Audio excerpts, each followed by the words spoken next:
of America and the President of the Russian Federation.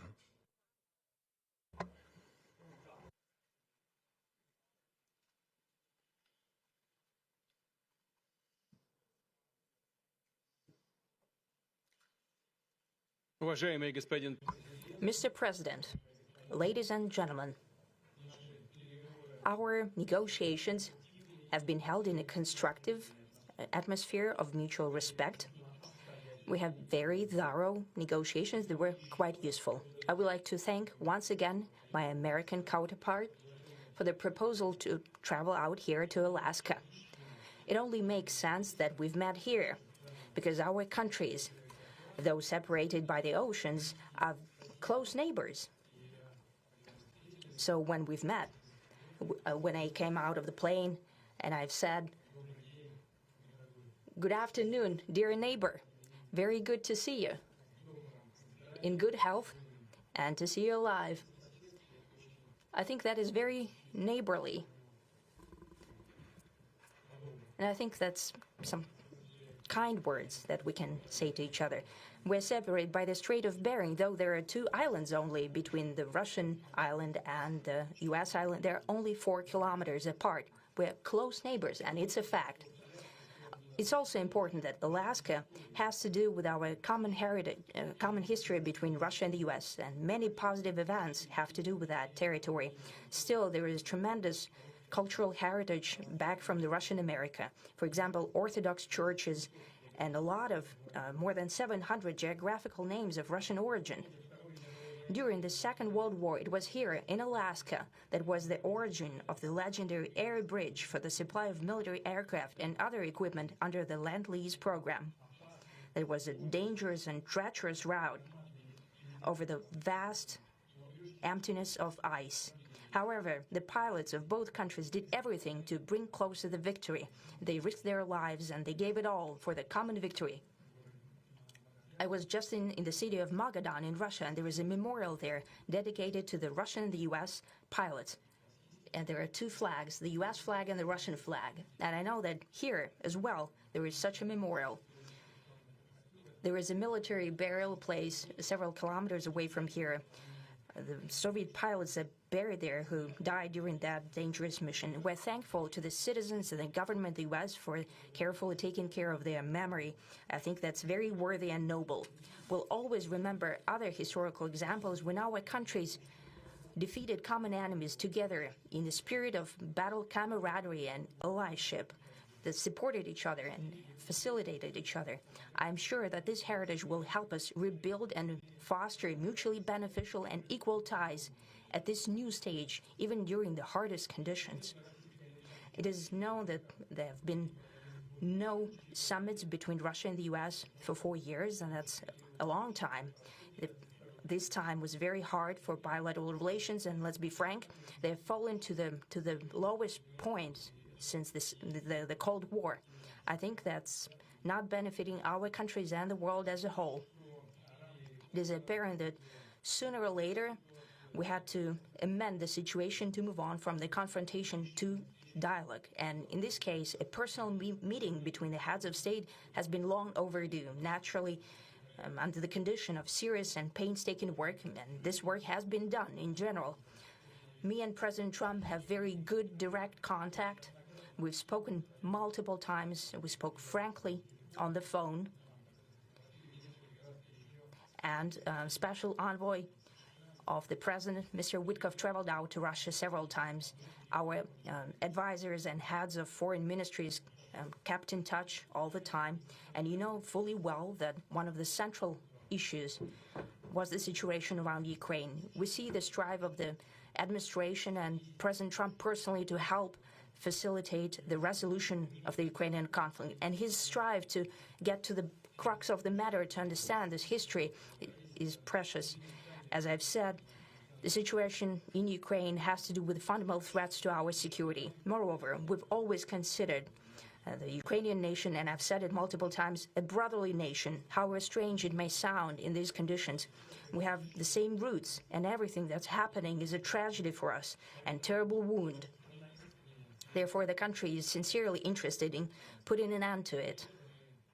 At the same time, we're convinced that in order to make the settlement lasting and long-term, we need to eliminate all the primary roots, the primary causes of that conflict. And we've said it multiple times, to consider all legitimate concerns of Russia and to reinstate a just balance of security in Europe and in the world on the whole. And I agree with President Trump, as he has said today, that naturally the security of Ukraine should be ensured as well.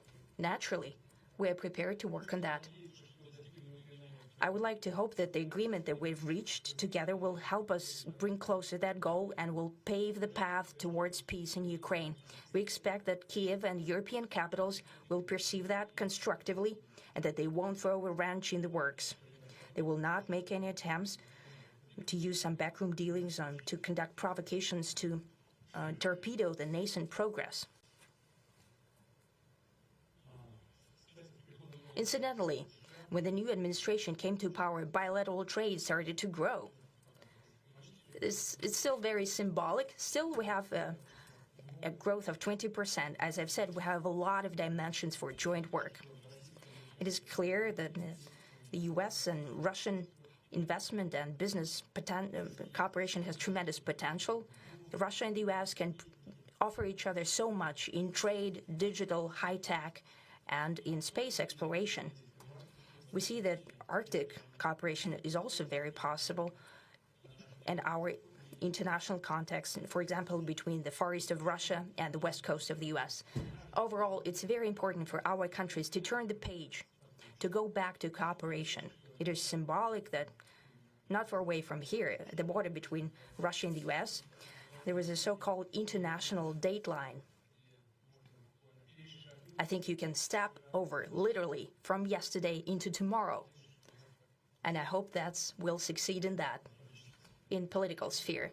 I would like to thank President Trump for our joint work, for the well-wishing and trustworthy tone of our conversation. It's important that both sides are result-oriented, and we see that the President of the U.S. has a very clear idea of what he would like to achieve. He sincerely cares about prosperity of his nation. Still, he understands that Russia has its own national interests. I expect that today's agreements will be the starting point, not only for the solution of the Ukrainian issue, but also will help us bring back business-like and pragmatic relations between Russia and the U.S. And in the end, I would like to add one more thing. I'd like to remind you that in 2022, during the last contact with the previous administration, I tried to convince my previous American colleague that the situation should not be brought to the point of no return when it would come to hostilities. And I said it quite directly back then that it's a big mistake. Today, when President Trump saying that if he was the president back then, there will be no war. And I'm quite sure that it would indeed be so. I can confirm that. I think that overall, me and President Trump have built a very good, business-like and trustworthy contact. And I have every reason to believe that moving down this path, we can come, and the sooner the better, to the end of the conflict in Ukraine. Thank you. Thank you.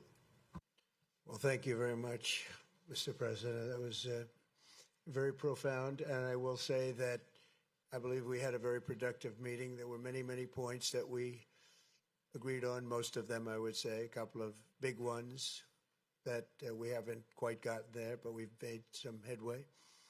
So there's no deal until there's a deal. I will call up NATO in a little while. I will call up the various people that I think are appropriate, and I'll, of course, call up President Zelensky and tell him about today's meeting. It's ultimately up to them. They're going to have to agree with what Marco and Steve and some of the great people from the Trump administration who've come here, Scott and John Ratcliffe, thank you very much. But we have some of our really great leaders. They've been doing a phenomenal job. We also have some tremendous Russian business representatives here, and I think, you know, everybody wants to deal with us. We've become the hottest country anywhere in the world in a very short period of time, and we look forward to that. We look forward to dealing. We're going to try and get this over with. We really made some great progress today. I've always had a fantastic relationship with President Putin, with Vladimir. We had many tough meetings, good meetings. We were interfered with by the Russia hoax. That made it a little bit tougher to deal with, but he understood it. I think he's probably seen things like that during the course of his career. He's seen it all, but we had to put up with the Russia hoax. He knew it was a hoax, and I knew it was a hoax, but what was done was very criminal. But it made it harder for us to deal as a country in terms of the business and all of the things that we'd like to have dealt with. But we'll have a good chance when this is over. So just to put it very quickly, I'm going to start making a few phone calls and tell them what happened. But we had an extremely productive meeting, and many points were agreed to. There are just a very few that are left. Some are not that significant. One is probably the most significant, but we have a very good chance of getting there. We didn't get there, but we have a very good chance of getting there. I would like to thank President Putin and his entire team, who I know in many cases, other than that, whose faces I get to see all the time in the newspapers. You're almost as famous as the boss, but especially this one right over here.